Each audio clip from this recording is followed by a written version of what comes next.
What's going on, everybody? Welcome back to the live stream. So, fair warning, tonight's going to be a pretty abbreviated. We're only going to stay for probably about an hour. It's been a disaster around here. So, I spent all week working with Rick on our pain in the ass, terrible job, and that was just a big drain on the week. And then I'm getting ready to go to Minnesota, as some of you guys know. I have that trip scheduled. We're leaving for Minnesota. We leave at the end of this week to go out there. I'm there for 2.5 weeks. And so I'm furiously trying to get all of my videos edited, sweet Jesus, I can't talk, edited out past the time that we're going to be in Minnesota. And to make matters worse, the power went out tonight with a couple storms and just came back on about a half hour ago, so I didn't get any of the editing done this afternoon that I was wanting to. So all of that to say, we're going to do an abbreviated live tonight because I've got a crap load of stuff to do before I go to Minnesota. So thanks for coming and hanging out. Matt, Brandon, I appreciate you guys being here first thing and having a furious rock, paper, scissors battle over who gets to command top claim for being the first commenter. But I digress. First topic of tonight, I wanted to talk about something that we ended the live stream last week with, which is, I'm sorry, I'm checking to make sure that message wasn't related to the live stream. I want to talk about skid steers and which skid steers are best for forestry mulchers. That was a question asked at the very end of the live stream last week. I did tell him that I would answer it this week. I actually answered it in an email to him, but at the same time, I think it was good information that we can talk about here as a group. So, best skid steers for forestry mulching. So, there's a couple different avenues you could go here. Caterpillar is one of the top ones just when it comes to dealership support and who's going to keep the machine up and running the most. I would say, hey, Matt, what's going on, man? I appreciate you guys hanging out. So Caterpillar's going to have your uptime most likely, but as always, like we always talk about, the dealership in your area is really where you're going to figure that out. Jackson, what's happening? Thanks for hanging out, brother. So Cat's always a good option. The downside with Cat is, first of all, they're proud of their equipment to begin with, so you're going to pay a pretty hefty chunk of change for the machine up front.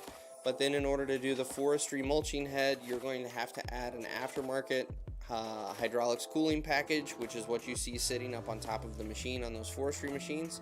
Now, I do like the fact that their forestry package includes some guarding and shielding for hoses, for the engine compartment, stuff like that. But the fact that you have to buy an aftermarket hydraulic cooler, that's a fair chunk of change you're going to have to put out. Another option you've got is going with ASV, right? ASV or AVS? I'm getting myself backward. ASV, yeah. See, it's bad when you get on the live stream because you have to think on the fly and then your brain decides to like do a double take for you and make you look like an ass in real time. Anyway, ASV, as you guys well know, those are the kind of goofy looking undercarriages. They have, Cat makes a similar undercarriage, but they actually have, we always call them like the hamster wheel for a sprocket. The downside to those machines are they are very expensive to maintain as far as the undercarriage goes, but at the same time, no one can beat ASV when it comes to ground pressure. Those are super, super low ground pressure machines, and so if you are consistently working in super, super soft conditions, ASV would be a great machine to consider when you're doing forestry work. As you guys see on, if you guys follow Upstate Brush Control, I think it's Upstate. Yeah, Upstate Brush Control. I think he's out of New York. Yes, Matt, I agree. I do need a scotch. Unfortunately, I don't have scotch. My wife is supposedly making a drink and bringing it down here when she makes herself one, so I'm hoping to have a drink in hand here pretty quick, buddy. But I appreciate you looking out for me. Dorian, what's happening? Thanks for joining, man. Appreciate you. So where was I? So ASV is a good potential option if you're working in soft conditions, but at the same time, really expensive undercarriage to maintain. You got to be careful with them. Then you go to Case. I actually really like the Case machines, and no, it's not just because I love Case. It's because they actually can run that Fecon head. Excuse me. Ooh. They can run that Fecon head without requiring any aftermarket upgrades. You can literally, as long as you've got the high flow package on your skid, You can bolt, not bolt, but you can hook that attachment right up, and away you go. You don't need any aftermarket cooling for the hydraulic oil. We have been running our Fecon head on Rick's machine for 2 years straight now, and never had a heat issue with the hydraulic oil. So I do really like that about Case. Now, the one downside about Case is, through Case Official, they do not make any aftermarket like guard packages. So as far as like protecting your hoses, protecting the rear of the machine, your radiator, stuff like that, they don't offer a true forestry package with shielding.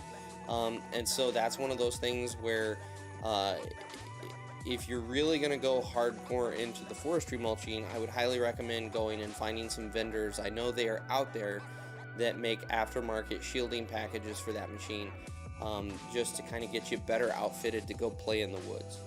So that's Case. As far as Kubota goes, I honestly can't give an opinion as to how well Kubota runs a Fecon head. I know Kubota makes a great skid steer for like regular skid steer things, operations. The one disadvantage I say that both Kubota and Takeuchi have when it comes to forestry mulching is both of them have a taller cab.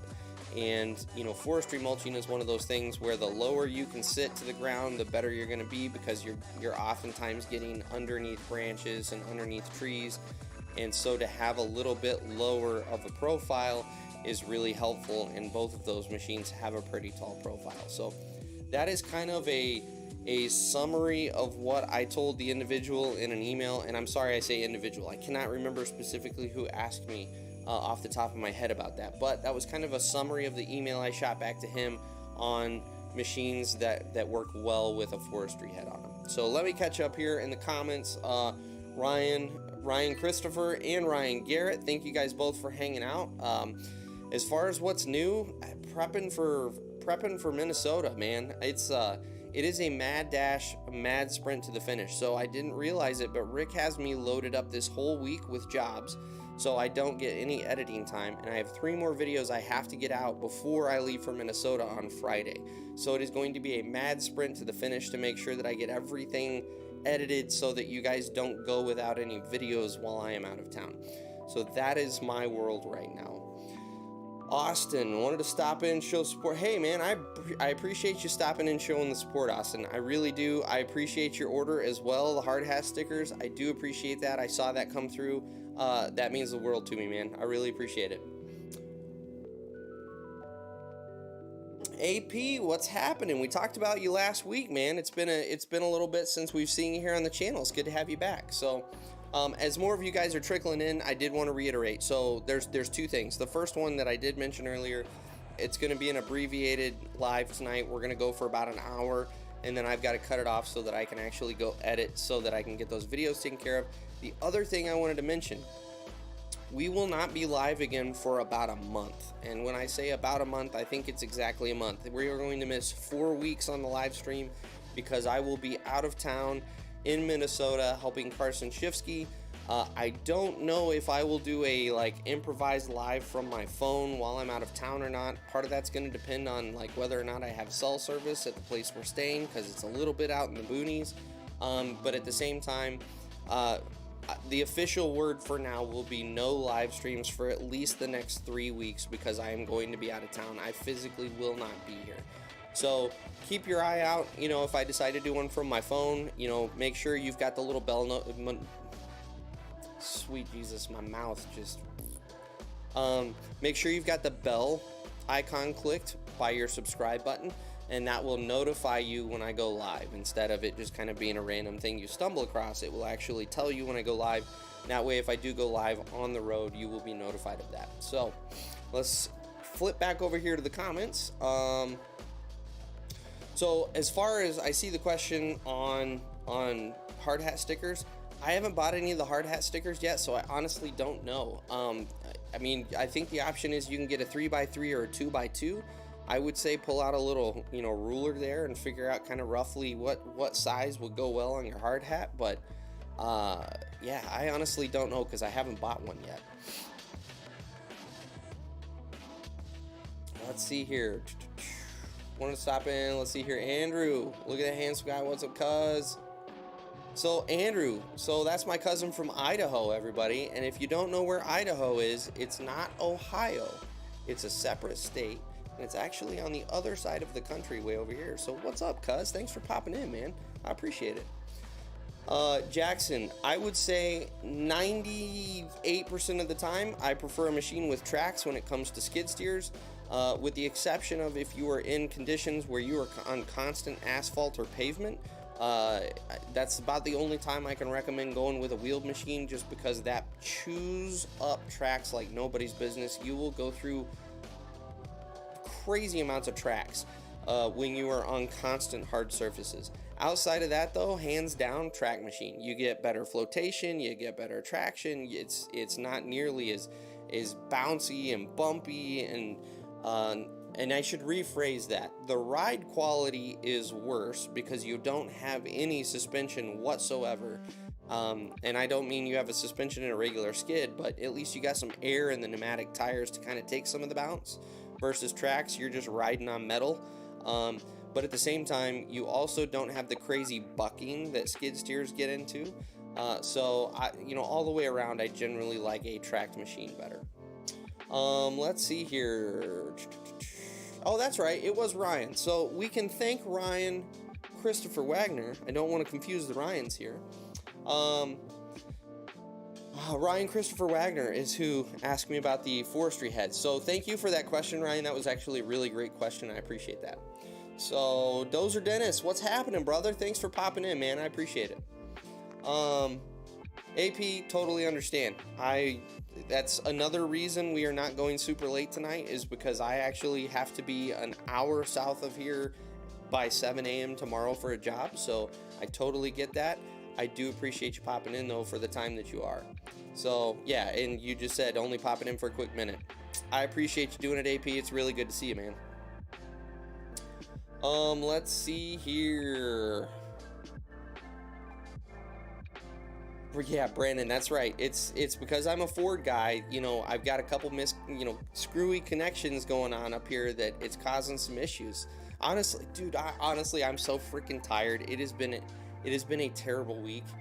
Terrible is an exaggeration. It's been a pretty rough week. So I did a boulder wall, which you'll see probably a month from now in my vlog series. But I did a boulder wall. I hate boulder walls, like with a passion. I hate boulder walls. We were right on the edge of a lake, and I mean a foot away from the water and about 6 inches above the water table. And I had a skid that was undersized for the boulders we were using, like all the way around. This job like prepped me for failure, and it was not a good time. We finally wrestled the boulder wall into place. Then the homeowner comes out and decides that now he wants fabric and stone under the boulders. So the following day I had to yank the entire boulder wall out of there and completely redo it. It was just like nothing about the project was fun. I was secretly trying to be out of town for it, so Rick had to go do it. Unfortunately, that totally backfired. Rick had a bunch of things going on, including another job he was wrapping up, so I ended up doing the boulder wall by myself. And I've mentioned I hate boulder walls. So that was my week. Then we lead into the weekend. Rick had me booked Saturday, unbeknownst to me. Unbeknownst, yes, to me, until Friday, that I was working Saturday. Worked Saturday. Tried to get editing done today. Had the power outage. And then come to find out that Rick's got me booked like pretty much all week, and I go out of town Friday. So like stress levels high. I got a bunch of shit going on. The power's going out. Like, I'm tired, man. I'm tired. And to go back up to what Matt was saying earlier, I need a drink in my hand. I do. It's coming. Mama says it's coming. Let's see here. So Miller, M. Miller. Don't know what the first name is. What am I doing in Minnesota? That's a great question. I don't know if I've actually talked about that, other than I'm going to see Carson Shifsky of Shifsky Companies, which if you look up Carson Shifsky on YouTube, you will see his channel. He and his brother bought their dad's landscaping company, and they are wanting to get into the dirt world. So back in November last year, I went out and worked for them for a couple days on a basement dig and helped them through the process of dealing with bad material in the hole. As I was on that trip, he said, hey, while you're here, I'd love to have you look at this project. We never got around to looking at it, but he has decided to, and I have to hand it to Carson, he's got far more balls than I do. He and his brother have not like dipped a toe in the world of dirt. They've decided to shed their bodies of all clothing and skinny dip in the deep end of the lake. They have decided they're taking on a subdivision project, finishing it out. They have some storm sewer to put in. They have to cut in all the roads and do the final balancing. I was like, what? Like, that's the project you get your feet wet on? Like, that's a serious undertaking for not having, excuse me, sorry guys, for not having any experience in the dirt world. So what I am doing is I have given him 2.5 weeks. Now, I say I'm giving him, he's paying me. We negotiated that he would pay me, but I'm coming out there basically as a working consultant, if you will. Since I've done all of that stuff, I'm going to go out there and kind of run his crew through how to put in pipe, and then we are going to spend 2.5 weeks putting in all the storm pipe. I'm going to kind of help guide them through the process of, balancing the site, cutting in the roads, doing all the prep work. So that is what I'm doing in Minnesota. It's going to be 2.5 weeks of like real hardcore pipe work. It's going to be an adventure. I'm excited. But at the same time, like, that's 2.5 weeks of like straight work. So I'm also kind of, it's not going to be just vacation and fun. Like, I legit have to work on this one, but it's going to be a good time. It's going to be good. I really enjoyed hanging out with Carson and his brother. And by the way, it's not just the two of them. I should specify they have a crew. They have a couple landscape crews, and then they've got a couple guys working with them on the dirt side. So at least they've got a little bit of manpower, but at the same time, no one has done storm pipe. No one's done any of this stuff. So I get to go out there and kind of be their training wheels. So it's going to be fun, but it's a little bit stressful for me too. Nathan, nothing on JCB. Let's just tack on to the end of our statement earlier about skid steers that you should use for forestry mulching. Not a JCB. We'll leave it at that, because you're going to be broke down in the middle of the woods with a machine that the mono boom broke because it couldn't handle the weight of the Fecon head, because it's a JCB. I'm looking at you, AP. So let's see here. Yes, Andrew, my cousin in Idaho. Idaho is full. They are no longer accepting applications for new residents. I'm sorry, everyone. That's just part of the deal. So I'm hoping that one day they will save me a spot, because it's beautiful out there. Except I didn't just tell you that because you don't need to move to Idaho, especially if you're from California. You should not move to Idaho. It's a terrible, godforsaken place full of bears and wild animals, and it smells funny all the time. And we'll just leave it at that. Oh, Ryan, that's awesome. So you guys finally got your wits about you, that you shouldn't own a backhoe because everything else is more efficient. I'm proud of you. I'm proud of you and your company. Vlad, love the channel. Enjoy learning a lot about hubby. Thanks for the support. Sweet Jesus, guys, I can't talk tonight. I don't know what the deal is. Vlad, thank you for the support, man. I really do. Appreciate you tuning in. I appreciate that you're taking part of your evening to come hang out with us tonight. Like, that really means a lot. I say it almost every live stream. You guys are the reason this channel exists. You guys are the reason it continues to grow. I really do appreciate you guys watching. So yeah, Brandon, we've got Nick, which Nick is supposed to be here because we were supposed to talk loaders, and that was going to be like one of my topics for tonight, and I don't see Nick in here. But between Brandon and Nick, I'm starting to get trolled with JCB pictures almost every other day. Like, that's what my life has become because of this channel. It's like this quiet JCB prison hell that I've created for myself. So let's see here. Jackson, so it started as kind of under the table, if you will, but no, it's actually running completely through my my company. And so I send him an invoice for the hours that I work. We've got an arranged rate. That's what I've started doing with any companies that I go work for or work with. You know, the way I do it is you kind of get a discounted operator rate if I come work for you and your company. where I can still make a little money, but at the same time, I'm not going to charge you like my full bore operator rate because I'm dinking around with cameras and playing with angles and recording stuff. So that's kind of the way I do that. I run it through my business. So, but yes, he is keeping me busy. He's actually bidding jobs with me in mind, having me as an operator. So he's actually stepped up into the next weight class of jobs that he's bidding, so that he can keep me busy and put me to work, because that's what his idea of a good time is. And I'm just along for the ride, because the more work I have, the more vlogs I can put out, which is more content for you guys. So everyone benefits, right? Let's see here.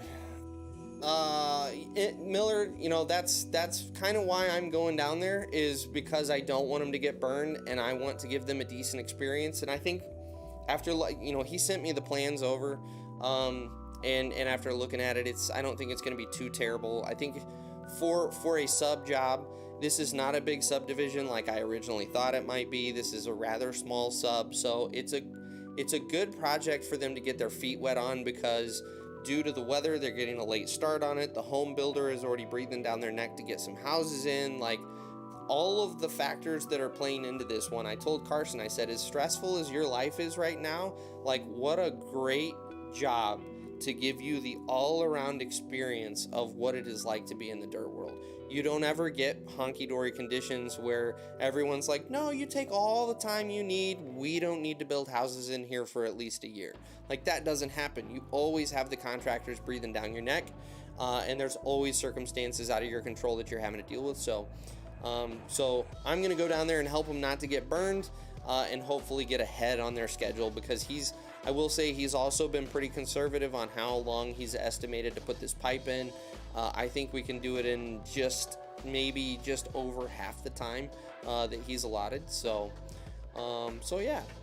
Hey, Frank is in here. Frank, what's going on, man? Good to have you back in the live stream. We have talked about you, and this is not me blowing smoke. We've legit brought you up pretty much every live stream because, you know, as you know, undoubtedly, we always talk about backhoes in here. And Ryan was just telling us that they got rid of their backhoe at their company. So we are yet again dogging on backhoes, and you're here just in time for it, man. Let's see here. Sounds like you're busy as hell. I'm going back up to Dorian. Sorry, I'm jumping around here, guys. Yeah, so Dorian, he's super busy, getting a little stressed out, I'm not gonna lie. But the homeowner was happy with the wall the second time around. We also did a flower bed in the front using some of those big slate slabs. And it sounds like as of this afternoon, he might want us to pull that out and redo it because he's changed his mind about how he wants it to look. And it's like, so I told Rick, stop taking landscaping jobs. Like, that's the lesson to come out of this, is go back to the big lot clearing, land clearing, like the weird jobs that we get where we're having to remove like rubble before we can clear the lot. Like, let's go do those jobs, because that's where he and I excel. Let's get out of this effing landscaping stuff. So, oh, my drink has arrived. Thank you. What is this? Gin and tonic? Ooh, gin and tonic with lime, everyone. So there's my drink. Gin and tonic with lime tonight. It is not scotch. I'm sorry. I couldn't make it to the liquor store in time. And after this week, that hits the spot. Oh, it's nice. Let's see here. All right. I'm going to try to pronounce it again, and I'm totally going to botch it. Viljalmer. Got hired by a medium-sized company on the crew, building a pad for a development. They've been on it for 4 months and still have to build.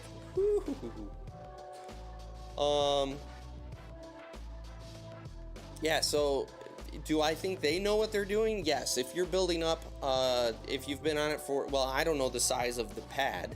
I also don't know the prep work that went into building that pad. It sounds like if they're going up 12 more feet in addition to what they've already done, I'm assuming that they've had to do some sort of like prep work for the pad, whether it's drilling pilings or whatever.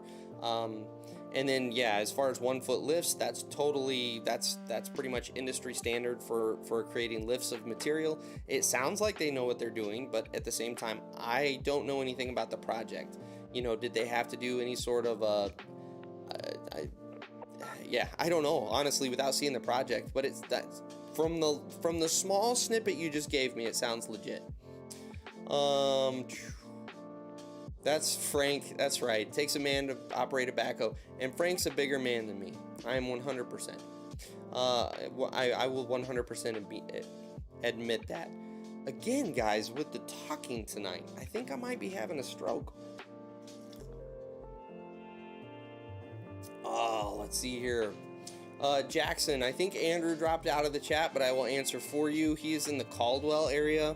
The rest of my family out that way lives in Meridian, and which they are currently moving. Part of them are moving out of Meridian over by the Oregon border, but I can't remember exactly where at. But it is beautiful in the Boise Valley. Ooh, I lived in Horseshoe Bend. If you're familiar with it, a little dinky logging town. My graduating class, had I stuck there for more than the year and a half I lived there, my graduating class was 15 people. It was amazing. Let's see here. Chris, great question. Military experience goes a long way. If you haven't seen my Building a Resume Down and Dirty, I would encourage you to go watch that one, just because I do talk about this a little bit. But just kind of in summary, military experience proves that, 1, you can take someone yelling at you without getting your feelings hurt. 2, it shows them that you can work long hours and you're not going to cry about it. 3, you're going to be out in the elements and you can handle it because you've already done it in the military. 4, you can follow directions because that's 99% of what the military is. So military experience actually goes a long way in this industry, even if it wasn't directly operating equipment. The fact that you are a veteran will absolutely help you. Excuse me, Dirty Dan, what's happening, brother? Thanks for popping in, man. Brandon, that's kind of the way I feel about backhoes, and that sounds like an a-hole statement, and I'm sorry, Frank. But yeah, I loved backhoes. It was my first word was backhoe. I loved backhoes as a kid because they could do everything. And then I grew up and ran backhoes along with other equipment, and I realized that everything that backhoe could do, a wheel loader or a skid steer could do better with the front bucket, and a mini excavator could do better with the back bucket. And then all of a sudden, after spending an entire season running up and down a 9-mile job site, bouncing around on a backhoe, I suddenly had the blinding realization that I just hate backhoes. Like, I just had to come to terms with the fact that my childhood idol had fallen from grace there. So it is what it is. And yeah, I'm sorry. Yeah, let's see here. Jackson, absolutely. Chris, I should have said that to begin with. But yeah, thank you for serving. I really appreciate you. Appreciate you stepping up to do that. Ryan, it's funny you mentioned that because I actually mentioned something to Frank the other day on one of his videos too. So, but yes, I say this every time.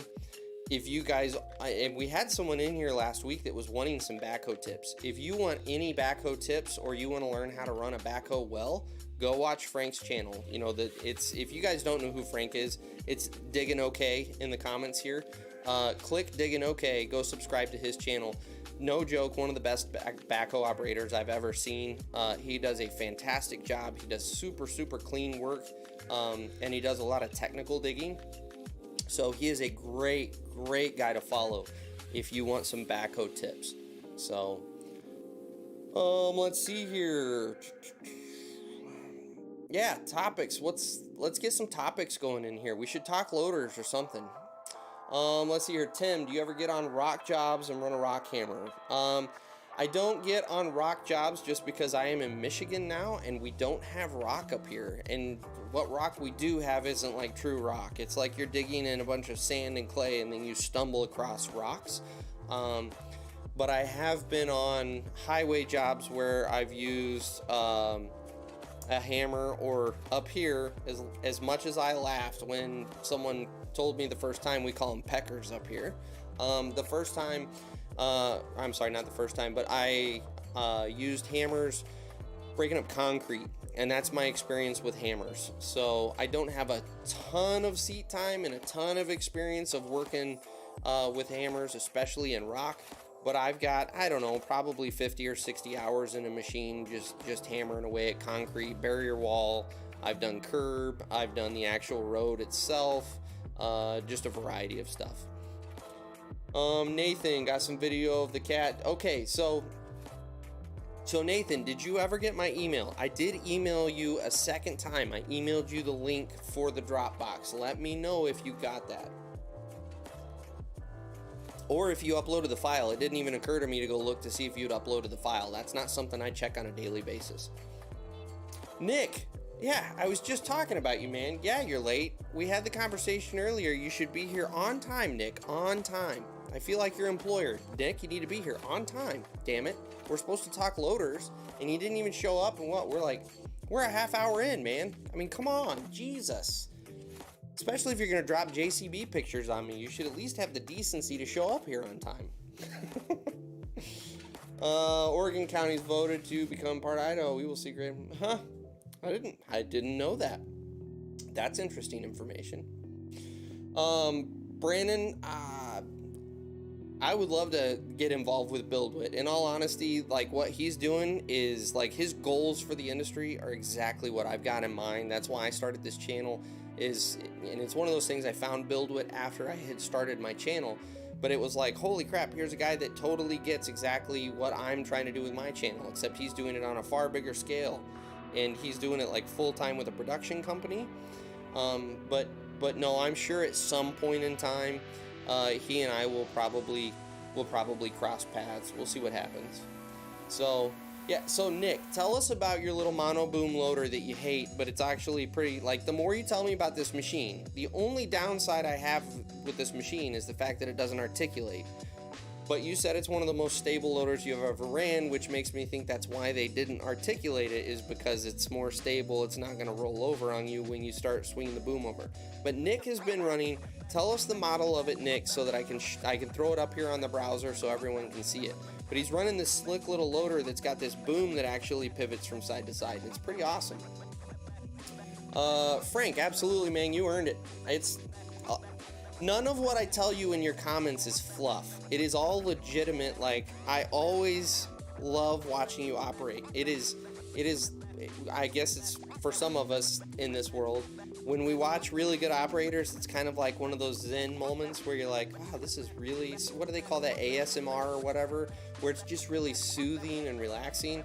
Like, that's what it's like watching your videos when you're operating. It's just, wow, this is really good operating. I can sit here and watch this for a while, and this is great. So, yeah. All right, so Brandon's coming out with the big guns right off the bat.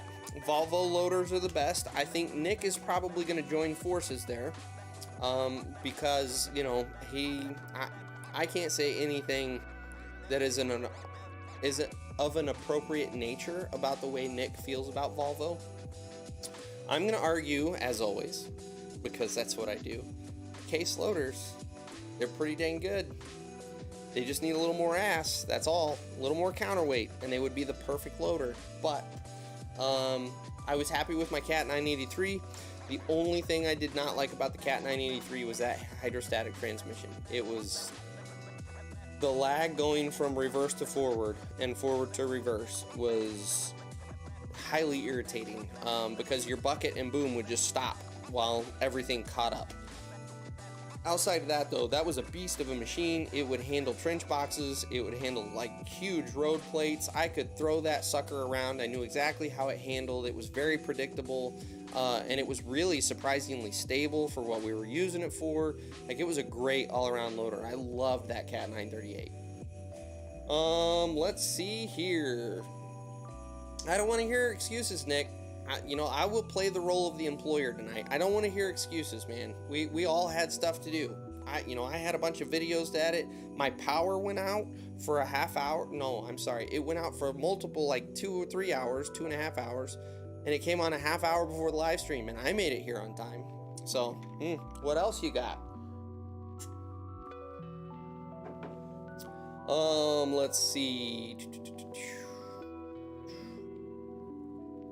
If you're on time, you're late. If you're early, you're on time. That's right, Jackson. Absolutely. Camille, what's happening? Thanks for coming and hanging out on the live stream. Let's see here. Okay, we're going to pull up Nick's loader so I can show you guys this funky beast he's been running. And we're going to see if my browser window will actually participate tonight. It's probably not, isn't it? Yeah, that's what I was afraid of. Hang on, guys. I know. Just give me a second. Just give me a second. Boom. Do you like that? I'm on the ball tonight. All right, let's see here. Yeah, so this is the goofy loader he's been running, but it's pretty sweet. Now, oh, wait. What's this? Oh, I see. I was going to say it almost looks like it articulates. So it's got 4-wheel steering. You can also do the crab walk with it. And then the boom itself actually rotates over to the side. So you can see here, you can actually run perpendicular, which my first thought with this thing is doing edge drain on road jobs. That would have been really freaking handy to have if it's truly as stable as Nick says that it is. That would be a really handy machine to do edge drain work, because you could just drive alongside. I used to have to use, what was I running? A Komatsu W320, I believe. And we had a side dump bucket on it, and the side dump was handy, but the problem was, because of the angle of the side dump, you lost a lot of material carrying it down the road. So especially if you turn to the right and it was angled that way, it would shoot all of your pistone off the side, which was exciting when you were in live traffic. That always made for a fun time. So yeah, but that would have been a really handy machine to do edge drain with. Marco, thanks for hanging out, man. Brazil, that's awesome. So we've got, let's see here, we've got Brazil, I've got England, we have, last week we had someone in here from Norway, I've got Phil, which he's not in here tonight, but Phil is in Australia. I've got another guy in Australia that touched base a while back, I can't remember his name. Let's see here, Camille, were you from Colombia? I can't remember if that's just in your name, but Camille is I don't think she's from the States. I could be wrong. But yeah, I love hearing from people from other countries. It's freaking awesome. Oh, Scotland. We got a guy from Scotland that's been in here. So Marco, thanks for hanging out. I appreciate it.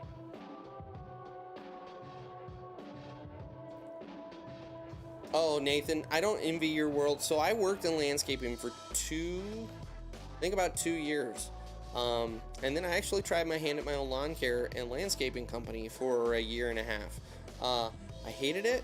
There's a reason I got out of it, and now, like, for whatever reason, Rick keeps getting these little landscape jobs because he thinks they pay really well and they're relatively quick. And I keep going, dude, we keep having to redo stuff because of these needy homeowners. No, God, no. Go back to the land clearing and lot clear. Like, I want to hog material. I don't want to place delicate boulders in a position that looks like crap, and I go home at the end of the day unhappy at my progress. Like, F that.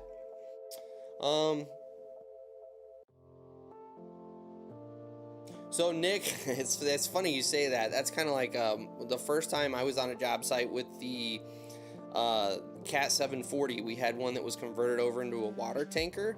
So the fucker weighed, I don't even know how much, when you filled that sucker up with water.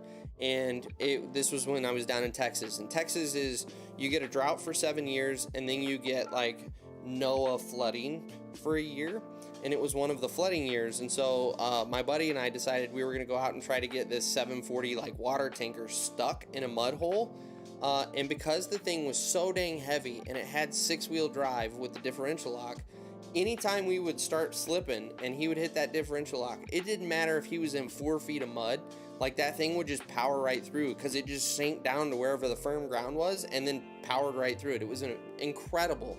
But that was my experience with trying to jack a piece of equipment up and failing. Like, you successfully failed at trying to screw something up. So ultimately a good thing. Or, you know, whatever. What am I trying to say here? I'm getting off track.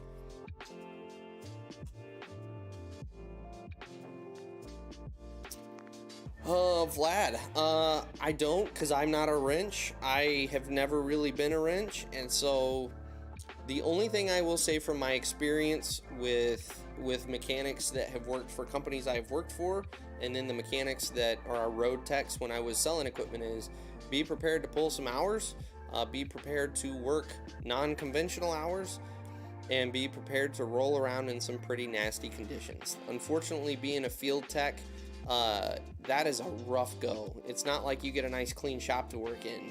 When they call you in the field, it's generally because their machines broke down in the middle of a mud hole somewhere, and it's something up under the machine that you've got to get to, and you've got to improvise. If you can't reach it with the truck, you've got to figure it out, or how to limp it back to your truck. Nobody wants you doing service on their machine when it's uptime hours. It's always, come at the end of the day when the machine's shut down, and get it up and running by morning time. So that's about the only thing I'll tell you on that. That's a rough life. Pays well. I mean, there's good money in it, but just be prepared, man. Be prepared. Camille is also, oh, that's right. Camille is from Canada. That's right. I have a bunch of Canadian friends. Like, you guys are all over the place. At some point when we stop being filthy COVID-filled Americans, I'll come see you guys. But, what was I saying? Oh, Camille is siding with Nick on the loader for Volvo. So we have 3 for Volvo so far, which I haven't. I will be honest and give full disclosure. I have not spent time in Volvo loaders, so I will withhold judgment. I have not said they're bad loaders, but I don't have any experience in them. We'll get there. So Miller, that's kind of what I was thinking. Nick started this conversation by saying this was a terrible, crappy loader that he hated. And the more that we got in and progressed through our conversation, the more it turns out it's underpowered. And I think Nick is being, let's be honest, Nick, are you being a little bit of a princess about it? I think that's a little bit of part of it, is you're being a little princess about it. Because it sounds like a pretty sweet machine, in all honesty. But I'm also getting this information third hand, and I'm having to pry it out with prodding questions. So I keep asking Nick what sucks about it, or what does it do? And the more he tells me about it, the more I'm like, this sounds like a pretty cool machine. So Nick, are you being a princess? Tell us. Tell the group.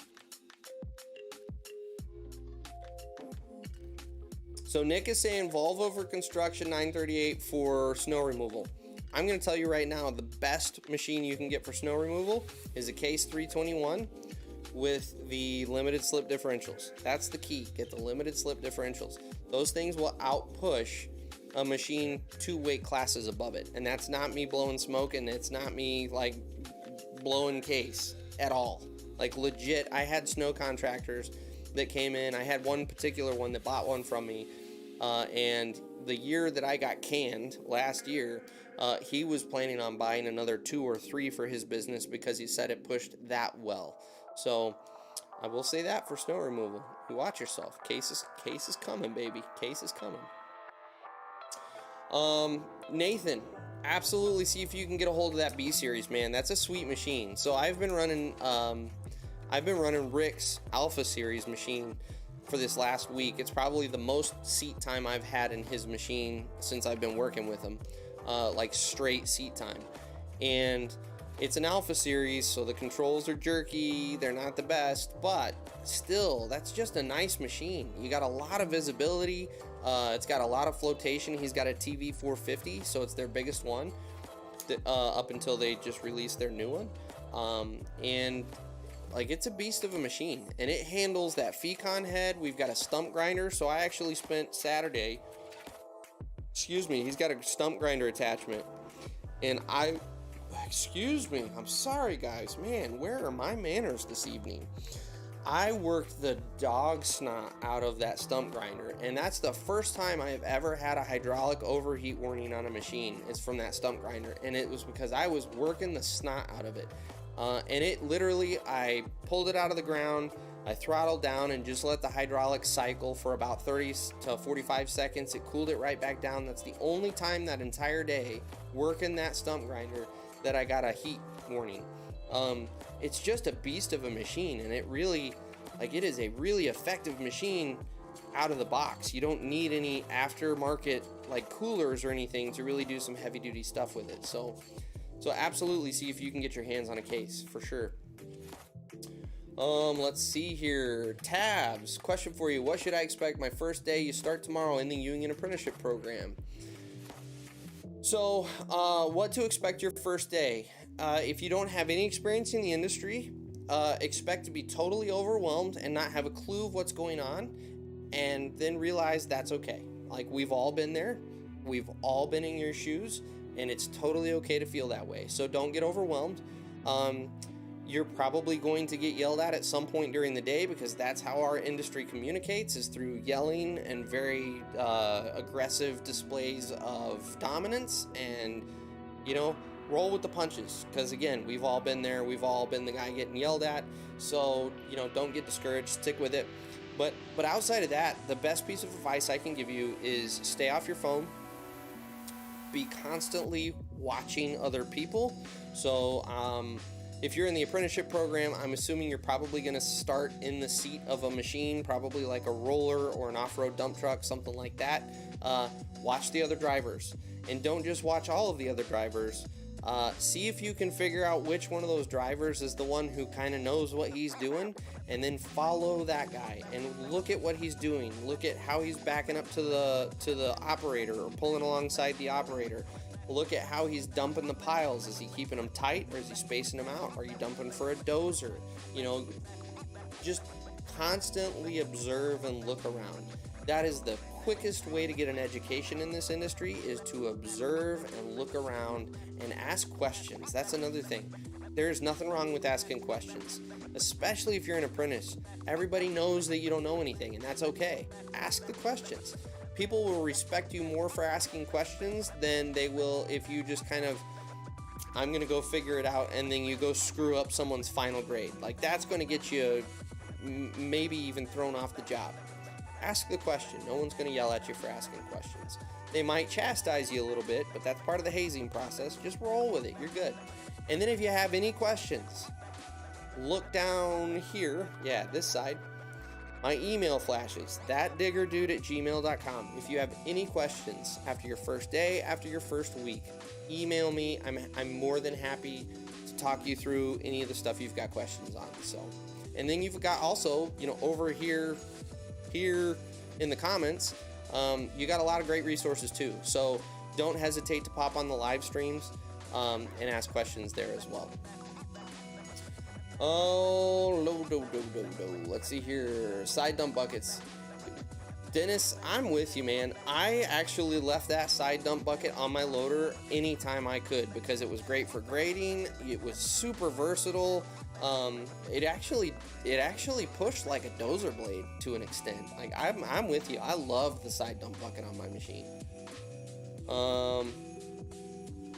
So Frank, that's actually, it takes some serious skill to get those things windrow, because what you don't think about is, generally when you're using the side dump bucket, you've got the bucket curled all the way back, and so you have this mechanism that folds like this, and so it actually folds in a vertical way.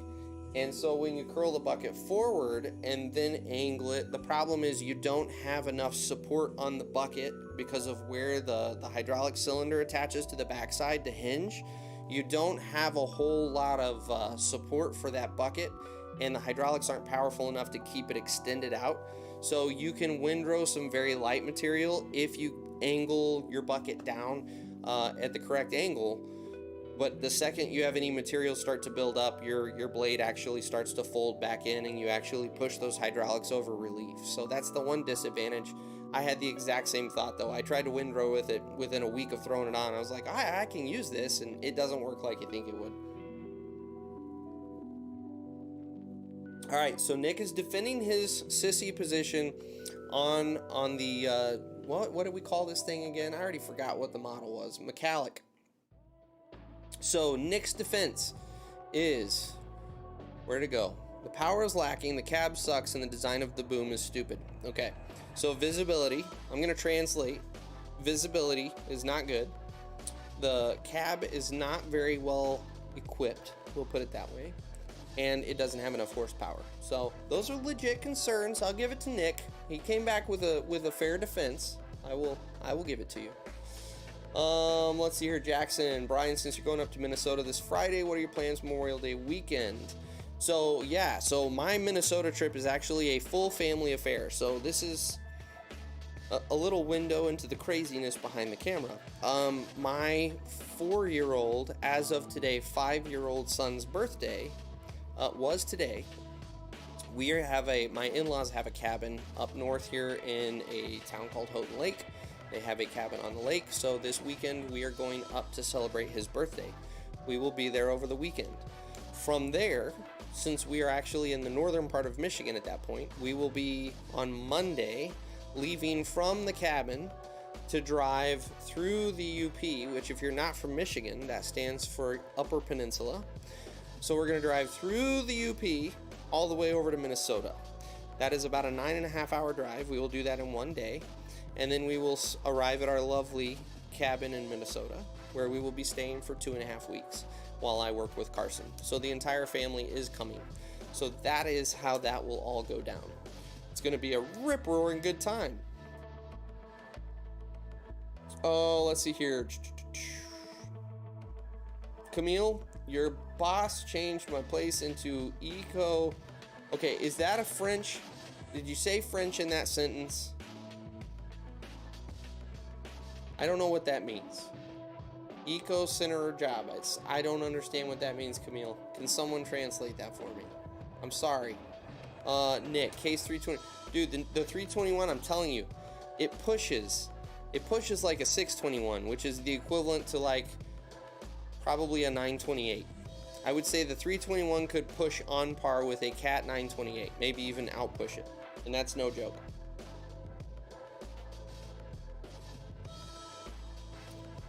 And I will say this, I know you laugh. That 321 is efficient enough. You will take it on some bigger parking lots because it can push so hard. Yeah, Ryan, it's hard to find the used ones for sale, and it's honestly it's because they're really, really popular machines. For that weight class, they're one of the best machines in the market, like no joke. Did 18, so going to Nick, did 18 hours straight shift in a loader for a water main connection. Oof. Yeah, I've been on those projects and they are not fun. So my stretch that was that long in a loader was on an airport project, and I had to work an overnight with a crew, and sweet Jesus, that sucked. So I've never talked about it on here, but I hate working at night. I hate working under the light of a light plant because you have a blinding light plant hitting you in the eyes, but at the same time, it's creating weird shadows to where, like, as you guys all know, operating is so much about the visual sight picture, and when you're operating in dark shadows, like, your sight picture is totally off, and so you can be a seasoned operator and you still operate like it's your first day on the job because you can't see anything.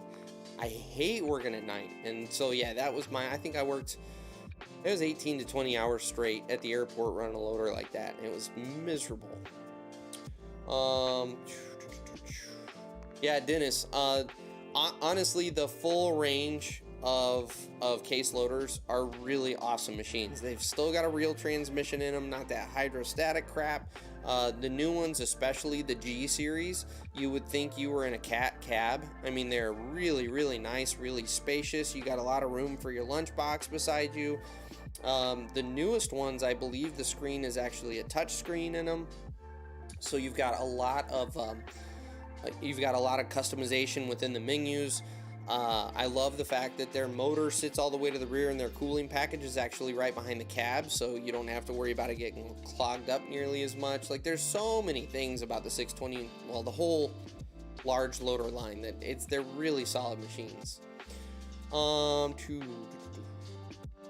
Dorian, I don't know what you're saying drug test to, and that's the unfortunate thing, because I'm behind in the comments. I've already forgotten what we were talking about when it comes to the drug test. Tabs, absolutely, and honestly, I tell this to everyone who gets into contact with me. Like, you don't need to feel bad about contacting me like you're taking up my time. Like, I started this channel specifically for the purpose of interacting. That's why I do these live streams, is to interact with you guys and get, this industry needs more guys passing down knowledge. So whatever I can do to help you out, like, I'm legitimately here to help you out. So don't hesitate to reach out at all. So, and I appreciate you watching the videos for sure. Which, by the way, for everybody here in the comments, if you haven't already, make sure you subscribe to the vlog channel. Check in the description here, and make sure you subscribe to the vlog channel, because as you've noticed this week, there haven't been any vlogs on the Diesel and Iron channel because they've all moved. So make sure you're subscribed over there, because that's kind of the channel setup now. Is I have my Down and Dirties on Monday here. And then later in the week, you get a just kind of random equipment running video. So there's a little educational aspect with the down and dirties, but then you just get equipment running. On my vlogs, not only is it a way for me to just kind of let you guys follow along with what I'm doing, but for those of you who do follow the vlogs, I try to, as I operate, as much as I just talk and mouth off and goof around, I also try to talk about a lot of what I'm doing and what I'm thinking and why I'm approaching things this way, to kind of give people more of an insight as to how operators think and how you kind of go about things. So, whew, baby. Okay, let's jump back into it. Where were we? The bucket is the dumbest. Okay, so Nick is unhappy with the bucket design now, so he's adding that into the mix on the Metallic. So I don't know. I haven't seen one in person, so I can't really say one way or another. Brandon, I will say thank you on my son's behalf. Oh, there you go, Brandon. Good luck with the interview on getting into the union, brother. I hope that goes well for you. Yeah. And happy early birthday. Happy early birthday, man. L90H. Yeah, see, that's how unfamiliar I am with Volvo. I don't even know what machine that is, in all honesty, Nick. So I'm totally out of touch with their whole loader line. So I don't even, what's the L90H?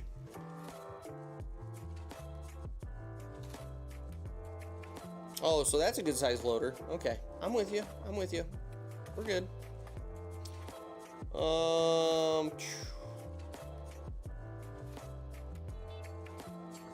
Oh yeah, Glenn.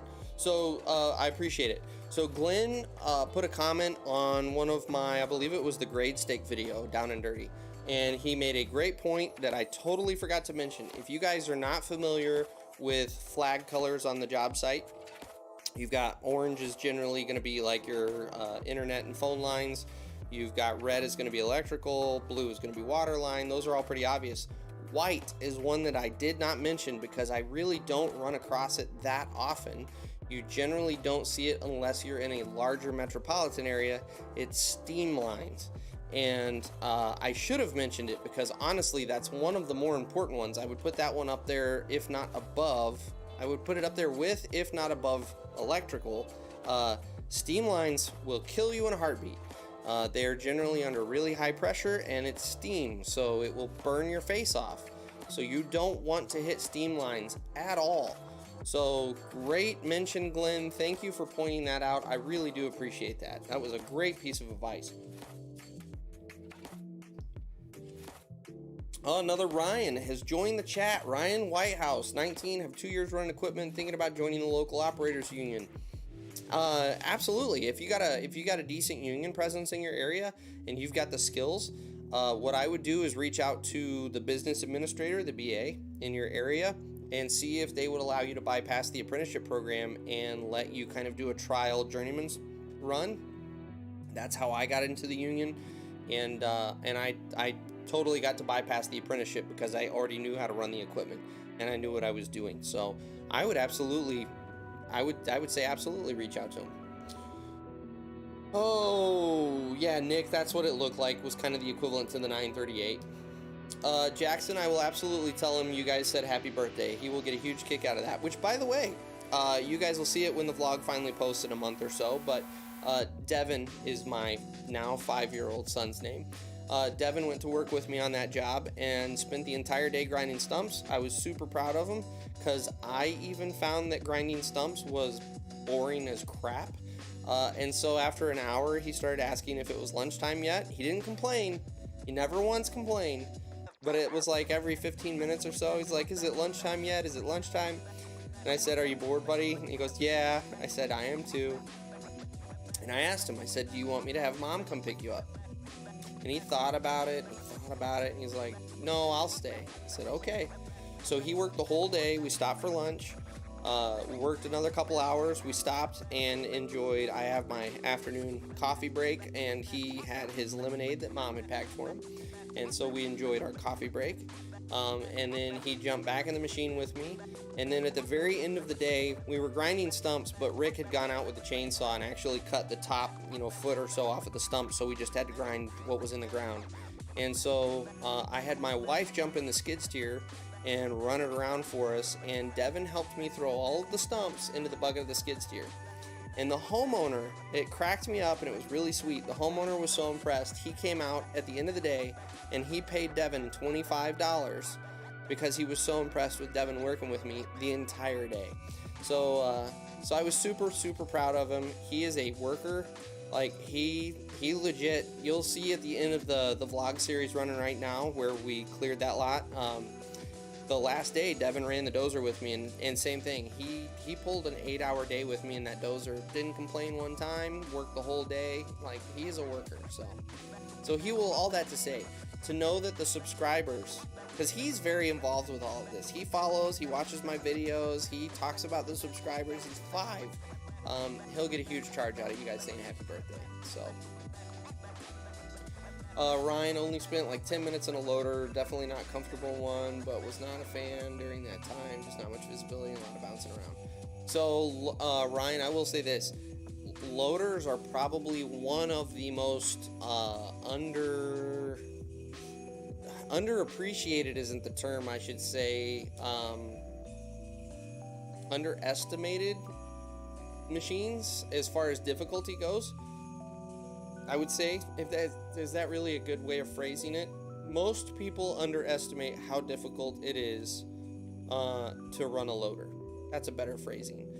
Everyone thinks all it is a bucket. That should be the easiest thing in the world to operate. There's actually a lot of skill that goes into efficiently and smoothly running a loader.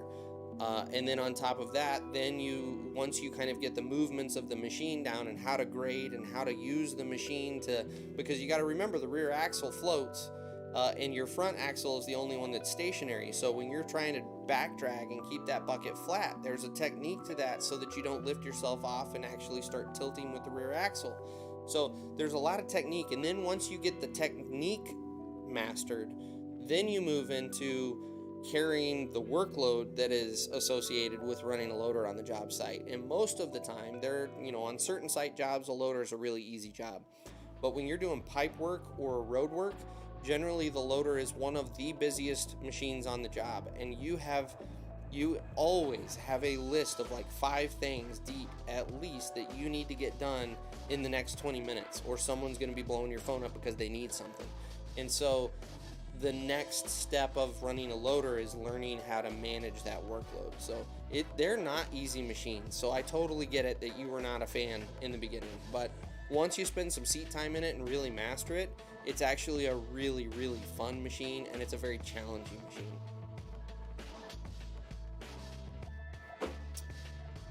Let's see here. Camille says, take a look at the Vermeer BC 2100 XL. So let's go back to the browser, everyone, and see what we've got here. Web browser. But we need to switch our tab so that you guys aren't, in some weird inception of watching yourselves. Let me make sure this is, yep. Ooh. Camille. Nice find. That's a beast. So, there is a chipper coming up in 2 weeks on the vlog channel that is bigger than this one and actually has an arm that feeds it and is insanely amazing. And that's all I'm going to tease you with, because it's coming and you'll get to see it. And I will say it is 100% worth waiting around for. It's amazing. Nick, the thumb on the 210, actually it looked goofy, but that thumb was actually pretty dang handy because of the way so Workbrow does a really nice job. If you order it with the bucket that is correct for the thumb, they actually, and I know this from my equipment selling days, the correct way to do a thumb is you pick a bucket that you want that thumb to mate to. So if it's a 24-inch tooth, 5-tooth bucket, that's going to be the bucket that thumb is engineered to mate to. If you pick a 36-inch bucket with 4 teeth and they design it for that bucket, that is the bucket that it is designed to mate to. So I will say, while it is goofy looking, that Workbrow thumb was coupled to the correct bucket. and that was a super handy thumb, and I was able to do a lot, which if you guys saw the Ohio drainage vlogs where I was running Taylor's machine, that's a great example of a generic thumb that was thrown on with a bucket that was not made to work with it. Like, I couldn't grab anything because there were only like 2 spots where the thumb actually came into contact with a bucket, and they were so small that anytime you were dealing with scrub brush or anything, you physically couldn't grab it. So yeah, it was goofy looking, but honestly, that was a really, really handy thumb. So, Jackson, absolutely. Lunch is a great part of the day. My wife would argue that's her favorite part of the day too, any meal times. Brandon, let me see what I can do. The problem is the live stream is about an hour past his bedtime. So one of these days, though, we will try to get Devin on the live stream, at least for a short little bit. He would get a charge out of that. So if you guys, it's one of those, I have to balance this because not every parent wants to show their kid off. But as someone who formerly did not have children, I also realize that not everyone wants to see your kid. And so it's one of those things where if you guys totally wouldn't mind having Devin on, for 20 minutes or so, I'll absolutely bring Devin on. But at the same time, I also don't want to annoy everyone with my child because I think he's amazing and adorable. And everyone's like, sweet Jesus, man, we tuned in to hear swearing and see drinking, and we're not getting that. So, Ryan, personally a bigger fan of running an excavator. Favorite piece of equipment? I hear you, man. I'm a huge fan. It's really hard. I get this question a lot too from guys. What's your favorite piece of equipment? And it's really, really hard to say I have a favorite piece of equipment because they're all so different and the workload is so different and the things that are challenging about them are so different. But I get it, man. There is something fun about running an excavator and just hogging material like that. I get it. I do. But I like my loader too. But I also like my dozers. Like, dozers are a blast, and that's a full-on challenge of its own. So, and skid steers are my least favorite. Like, I don't like skid steers at all. I don't. I'm sorry. Even the really good ones, the really nice ones, I hate skid steers. They're jumpy and jittery. It's kind of like running mini excavators. I just hate them because they're not enjoyable and pleasurable to operate. You're boxed into a tin can with your elbows pinned up against you, and it feels like you're wearing a machine suit, and it's super loud and it's bouncy and like all of it. I'm just not a fan. So, let's see here. Nathan, anyone know anything about Sany? Sany is I believe a Chinese company, and everything I have read about them is they're super, super cheap. I don't know if it's cheap as in it's a decent machine for the price. Everything I have read leads me to believe that it's not worth even the price. And that's all I'll say, because I really don't have any experience. But I have not really had I've never seen any positive comments about Sany. So, anybody here that has experience with them, feel free to chime in, because I'm curious too. Yeah, so Ryan, there you go. They're just cheaply made. They're underpowered. Everything I've read, they're really not that great machines. By the way, guys, we're going to do about 10 more minutes. We're going to try to wrap this up at 8:45 my time. So roughly 10 more minutes here, guys. Spot on Deer 750K opened up at the company I work for. There you go. So 750K. I think the 750K is a decent dozer. I think it was the 700 that was terrible. I got on that machine and it was an absolute dog.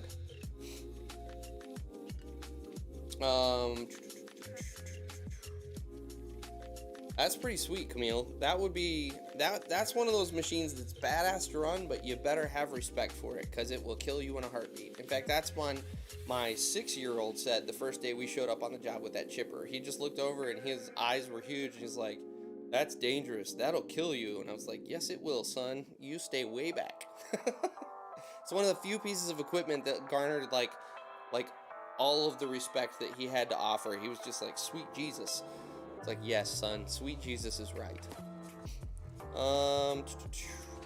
Oh, Ryan, if you want to have a day of absolute, like, angry, bitter, like you want to quit the job, get in a dozer for the first time.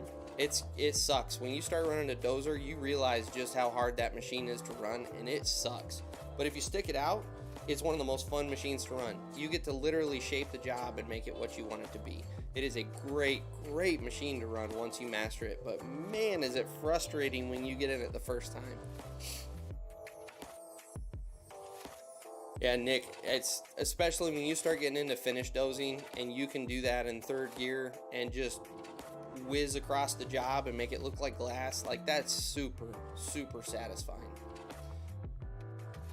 Brandon, yes. So, the problem with the question you were asking is there's not really a good standard when it comes to equipment names, but we talked about this the other day. So, when it comes to the case loader line, there's not really a rhyme and reason to it. The 321, 221, they go all the way down to a regular 21, and they go all the way up to, I think, the 1121 is their biggest loader. As far as I know, those are just arbitrary numbers. I don't believe those relate to weight. And I believe CAT is the same way. I don't think their numbers relate to weight. Now, when you flip over to excavators, there is a rhyme and reason to that. So if we talk about a CAT 315, the way Caterpillar does it is the number 3 designates it's the excavator line, and the 15 stands for the tons of the machine.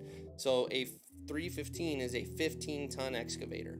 A CAT 349 is their 50-ton machine. It's they're getting a little technical because they needed to change their nomenclature a little bit from series to series, but it's their 50-ton machine. The new iteration of that in the next gen hose is the 352. That's still their 50-ton machine. So that's how that works. When it comes to, I'm trying to think, dozers. When it comes to dozers, D3, D4, D5, those are arbitrary numbers. D obviously stands for dozer. So you can see already, like, even within just Caterpillar, they're all over the board as to what those numbers and letters stand for. The only consistent thing is on the end of the numbers.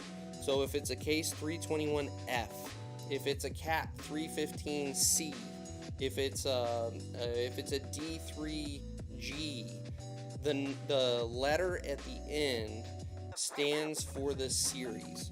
So a D3 from a D3C to a D3K, it's going to be the same weight class, same size machine. So if you compare a D3K to a D3C, it's generally going to be about the same size machine. There might be some fluctuations a little bit in weight and blade width as technology changes and stuff, but for the most part, it's the same size dozer. But the difference between a C and a G or a K is the C is going to be the earlier model, the G is going to be the next model, and the K is going to be the latest model. Or we get into the T's now, or now, and again, no rhyme and reason, CAT has decided to change their nomenclature all over again to where the D3 is now the D1, the D4 is now the D2, the D5 is now the D3. You can see the confusion this is about to create, because now the D6 is a D3. What? Right? Did I do that right? D3? Yeah. So that's like try to wrap your head around all of that. But that's that's the super high level 5-second overview of how the nomenclature of machines works. Sometimes it's related to weight, sometimes it's an arbitrary number, and sometimes an engineer just sharded himself out a magical sequence of letters and numbers, and that's what they called the machine. Like that, Vermeer X2100 XT PGQ. Who knows? It just depends. So, let's see here. Dozer Dennis, no favorite for me. So I will say that Dennis is absolutely correct. When I was working with Dan's, excavators were always known as the old man machines. Like, you didn't get seat time in an excavator as a younger guy on the job because it was generally reserved for the older guys, and for the exact reason Dennis just said. It's one of the most forgiving machines to run because you're not constantly bouncing and banging and destroying your back and your body. So, you think about a scraper. First, you're bouncing all over the place. Secondly, you spend the whole day doing this over your shoulder. You got neck and back problems. Dozer, you still spend a fair amount of time looking over your shoulder, but it's bouncing the snot out of you because you're going over windrows and it slams down because you're on tracks. Loader, you're bouncing all over the place. Excavators are one of the only machines that, for the most part, you're relatively stationary, you're relatively on flat ground, and when you aren't on flat ground, you're generally pulling yourself up, or you're slowly floating yourself down off the pile. There's not a lot of that hard, like, body rocking movement in an excavator. So, yeah, Nick, that's the way I like running, is if I can have a machine that's my machine. I polish the cab, I really do. As you guys know, I like Pledge. I wipe that whole cab down with Pledge. I'll wash the mats out from whoever was using it before. That thing looks like a new loader on the inside when I'm done with it. I'll polish the windows every morning. That was one of my first things that I would do after I was done greasing the machine, was get out and wipe down all my windows. Yeah, that's the way I like to do it. But there's no sense in doing that if you switch machines every other day. So that is frustrating. Tabs, what's it like operating the rollers? That's a great question. I'm going to be honest. It's boring. It can be really boring, excruciatingly boring, if you decide to make running the roller all you do. In other words, if you decide your life is running the roller and then sitting there waiting for the dozer guy to, get the next patch of grade ready for you. Sorry, brain's going to farts now. It can be an extremely boring machine to operate, but I will tell you to take advantage of the time on the roller, because it is a great seat to learn from, because you have a lot of time to look around and observe operators around you. So instead of kicking back and pulling your phone out of your pocket when you're waiting for the next set of grade to open up for you, that's when I would start watching that dozer operator and watching how he interacts either with his GPS system, or and how he's pushing the material and windrowing the material, and how he's working that material from one side to another. That's really, really good skills to start observing. If you have a grade checker, observe how he's interacting with the grade checker. Look at how the grade checker's pulling grade and checking that, and how he's setting up his laser, or if he's using a rover, how is that working? You've got a ton of stuff that you can observe from the seat of that roller that once you move into the busier machines, you don't get that time to observe anymore. So I would say the roller is a fantastic machine to learn from, and it's one of those machines that once you get onto busier machines, you always regret, wasting all of your time on the roller, hating it, because it's one of the lowest stress jobs out there. Like, you just sit on a roller and you hang out for the day. I can't tell you the number of times I was having a super stressful day in the loader, and I'd look over at the roller operator with his feet kicked back, and I'm like, F you, dude. F you and your day. So, let's see here. Frank, 100%. Any machine, that's the thing, is any machine that moves dirt at the end of the day is fun. Like, we sit here, I sit here, I'll speak for myself. I sit here and bitch about backhoes. I sit here and bitch about skid steers, mini excavators. At the end of the day, if I get to go out there and pull sticks, it's a fun day. It's not as fun as running the freaking huge excavators, but it's still a fun day. And I'll sit here during the winter time twiddling my thumbs, wishing I was back in the seat. And if it was a skid steer, I'd be happy I was back in the seat of a skid steer. So yeah, I 100% agree. So Jackson, I appreciate that, man. One of these days we will get a play button, and I'll hang it back here over my shoulder at some point. We'll get there. Patience, my friend, patience.